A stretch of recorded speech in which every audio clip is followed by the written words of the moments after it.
Dok, antum yakin gak sih dok kalau antum masuk surga?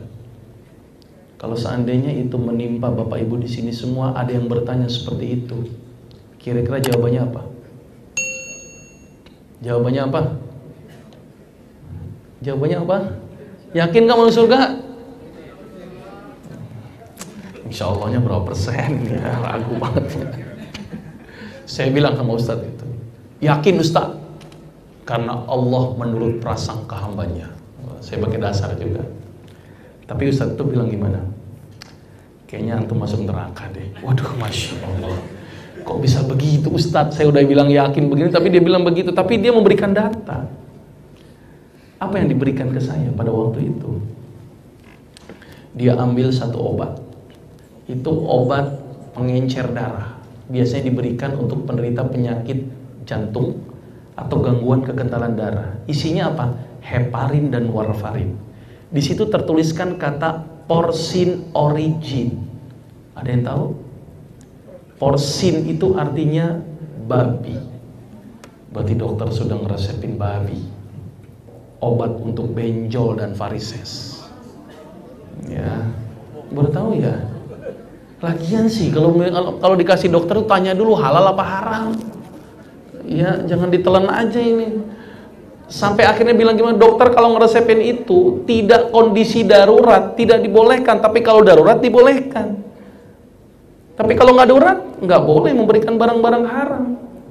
Ketika barang haram itu dimakan oleh pasien, kemudian pasien itu ibadah dan ibadahnya tidak diterima oleh Allah, nanti bagaimana pertanggungjawaban dokter di akhirat? Kira-kira gimana saya? Bisa jadi saya menjadi orang yang rugi. Diambil lagi obat yang kedua. Trak. Apa obatnya pada waktu itu? Analsik. Ada yang tahu analsik? Analsik itu obat pusing. Dan ini resepnya oleh dokter yang resepin. Ya. Kalau kita pusing minum Panadol, Paramek nggak mempan, ini dokter ngasih analsik top chair. Ada yang tahu isi analsik apa? Antalgin dan diazepam. Ada yang tahu diazepam itu apa? Narkoba. Jadi kalau Anda minum analsik, ngefly, plak, enak itu. Maka itu jadi ketagihan kita itu. Ya. Contoh yang paling sering lagi kalau saya lurusin resep kodein. Kodein ini kan obat untuk batuk. Itu derivat dari golongan tadi. Ya, diazepam. Contoh lagi penghilang nyeri yang mengandung morfin. Itu juga golongan-golongan narkoba. Boleh jadi saya sudah mencetak generasi-generasi narkoba. Itu gara-gara dokter meresepkan itu. Diambil lagi obat yang ketiga. Ustadz ini cerdas. Diambil obat yang ketiga pada waktu itu apa? Saya mohon maaf nyebut merek ya. Bioplacenton. Isinya tahu nggak itu apa? Nggak tahu ya? Plasenta. Plasenta tahu? Ari-ari. Ya. Ari-arinya dari apa kira-kira? Nggak tahu ya? Kalau kita lahiran dapat ari-ari, kita ngapain tuh ari-arinya? Kalau orang Indonesia kreatif, dikubur, kasih pulpen, kasih pensil, kasih kaca, kasih kurungan ayam, kasih lilin, kreatif kan? Saya bilang kan. Di luar negeri lebih kreatif lagi, dipakai untuk obat-obatan. Jadi hati-hati itu, jangan-jangan kita ngolesin ari-ari bayi gitu ya. Ini real ya. Diambil lagi obat yang selanjutnya tuh saya sebutin di sini saja kali ya. Mohon maaf. Oh ini nih, ini penting sekali nih. Mohon maaf saya bolak-balik ya. Jadi sesungguhnya Allah telah menurunkan penyakit dan obat dan menjadikan untuk kamu bahwa tiap penyakit ada obatnya. Oleh karena itu berobatlah. Jadi berobat itu perintah. Tapi dilanjutkan, tetapi jangan berobat dengan yang haram. Ini perintah loh. Saya pernah melihat hadis ini di sebuah rumah sakit. Tapi rumah sakit itu stop sampai sini. Titik. Kurang ajar nggak tuh? Oleh karena itu berobatlah. Jadi berobat itu perintah betul. Tapi nggak dilanjutin nih. Saya rekam itu. Tapi setelah saya komplain ditutup itu akhirnya. Ya, karena nggak benar motong hadisnya. Ini saya contohin. Karena kenapa? Karena doa kita tidak akan dikabulkan oleh Allah. Ini hadisnya. Ini contoh obat yang mengandung alkohol. Mohon maaf. Gitu ya. Ini yang mengandung alkohol. Ya, jadi maka itu kenapa obat tidak ada tulisan halalnya. Tidak ada tulisan halalnya itu. Ya. Gitu ya. Ini contoh yang mengandung plasenta. Ya. Ini untuk menambah air susu nih. Jadi hati-hati. Ini contoh yang sumbernya jelas tertulis kata ini. Tapi sekarang sudah diganti dengan tulisan porsin supaya masyarakat bias, gitu ya. Ini yang mengandung narkoba.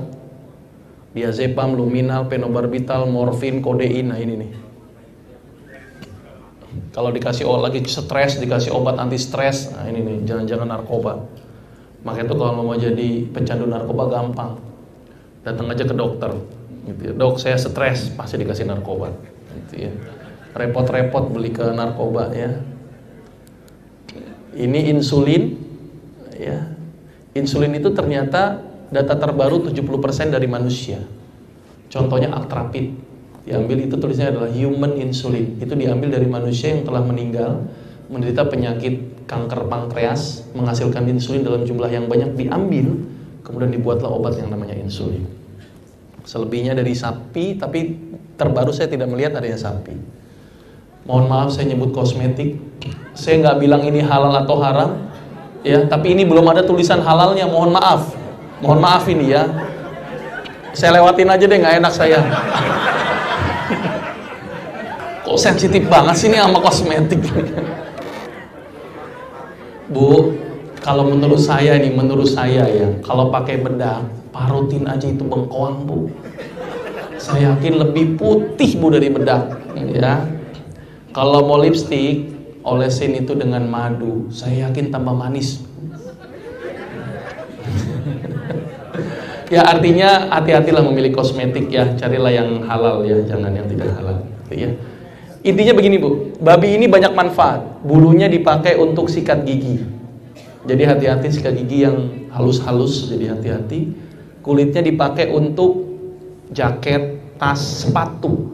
Saya kebetulan korban pembelian sepatu dari kulit babi. Gimana ciri-cirinya nanti saya ajarin nanti. Ya.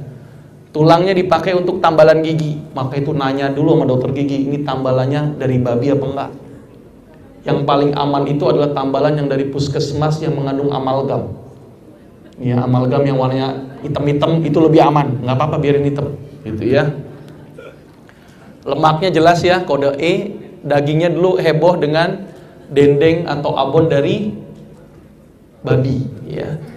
Organ-organnya dipakai untuk obat-obatan. Intinya babi banyak manfaat, tapi jadi cobaan buat kita. Ini contoh panduan sepatu yang dari kulit babi. Jadi ada bintik-bintik segitiga. Yang jelasnya inilah. Nah ini nih. Nih 1, 2, 3, 1, 2, 3, 1, 2, 3. Nanti lihat sepatunya. Kalau ternyata dari kulit babi, mendingan pulangnya nyeker aja deh. Buang ke sepatu, gitu ya. Iya. Kira-kira kita harus diam nggak dengan kondisi ini? Saya kok jujur saja saya prihatin. Masa kita tidak punya solusi pengobatan yang lebih bagus dan lebih baik? Apa yang terbaik? Inilah pengobatan cara Nabi. Rasul sudah mengajarkan. Tidak mungkin Rasul itu diturunkan di muka bumi ini hanya untuk masalah ekonomi saja. Sangat tidak mungkin. Masalah akidah saja sangat tidak mungkin. Tapi Rasul diturunkan untuk menyelesaikan semua permasalahan, termasuk masalah kesehatan. Cuma tidak ada yang mau mengkaji